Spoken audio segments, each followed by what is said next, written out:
জাপানে মানুষ নিজ দায়িত্বে রাস্তা পরিষ্কার রাখে, স্কুলের ছাত্ররা নিজেরাই ঝাড়ু দেয়, বাথরুম পরিষ্কার করে আর বেঞ্চ পরিষ্কার করে। এটা তাদের শিক্ষা ব্যবস্থারই অংশ। আমাদের দেশে যেখানে এইসব কাজের জন্য আলাদা কর্মচারী থাকে, সেখানে জাপানে শিশুদের ছোটবেলা থেকেই দায়িত্বশীলতা শেখানো হয়। আরেকটি অদ্ভুত বিষয় হলো, জাপানে অফিসে ঘুমিয়ে পড়া বা ইনিমুরি একেবারে স্বাভাবিক বিষয়। জাপানিরা প্রচণ্ড পরিশ্রম করে, ফলে কাজের ফাঁকে ঘুমিয়ে পড়লে সেটাকে অলসতা না ভেবে পরিশ্রমের প্রমাণ হিসেবে বিবেচনা করা হয়। ইনিমুরি বলতে বোঝানো হয় চোখ বন্ধ থাকলেও আপনি আসলে উপস্থিত এবং প্রস্তুত। জাপানি টয়লেট সারা পৃথিবীতে বিখ্যাত তাদের প্রযুক্তির জন্য।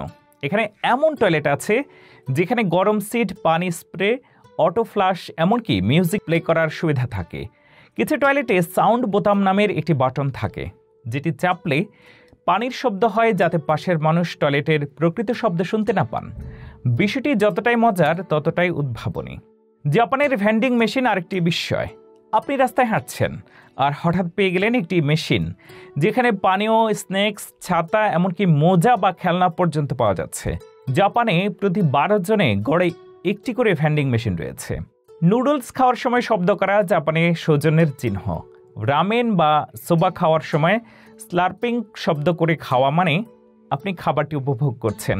পশ্চিমা সংস্কৃতিতে যেটা অসভ্যতা, জাপানে সেটা আদব কায়দার অংশ। আরেকটা মজার বিষয় হলো, জাপানে ক্যাপসুল হোটেল আছে। এগুলো মূলত ঘুমানোর জন্য ছোট ঘর, দেখতে অনেকটা কফিনের মতো। কম দামে রাত কাটানোর জন্য এই হোটেলগুলো অত্যন্ত জনপ্রিয়। আপনি হয়তো ভাবছেন প্রযুক্তির দেশের মানুষ কেমন যেন একাকী হয়। সেই একাকিত্ব দূর করতে জাপানে ক্যাট ক্যাফে, ডগ ক্যাফে, পেঁচা ক্যাফে আছে, যেখানে আপনি পশু পাখির সঙ্গে সময় কাটাতে পারেন। কিছু কিছু রেস্টুরেন্টে তো রোবটই আপনার খাবার পরিবেশন করে। জাপানে উপহার দেওয়ার রীতিও অদ্ভুতভাবে আনুষ্ঠানিক। উপহারের প্যাকেটে কেমন, মোড়ক কেমন, এসব বেশি গুরুত্ব পায় উপহারের আসল জিনিসটির চেয়েও। সাকুরা, চেরি ব্লসম জাপানের একটি বিশাল উৎসব। ফুল ফুটলে মানুষ পরিবার, বন্ধু বান্ধব নিয়ে বাইরে গিয়ে দিনভর সময় কাটায়। এ সময় সরকারি প্রতিষ্ঠানও ছুটি ঘোষণা করে। এটা শুধু ফুল দেখা নয়, বরং প্রাকৃতিক সৌন্দর্য ও মিলনের উৎসব।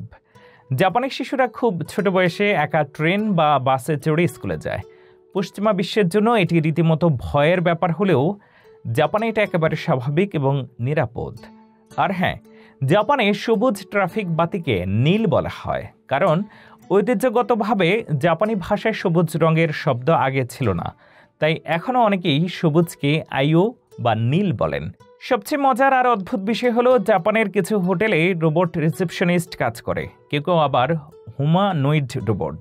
এটা প্রমাণ করে জাপান প্রযুক্তি আর বাস্তবতার এক অদ্ভুত সংমিশ্রণ।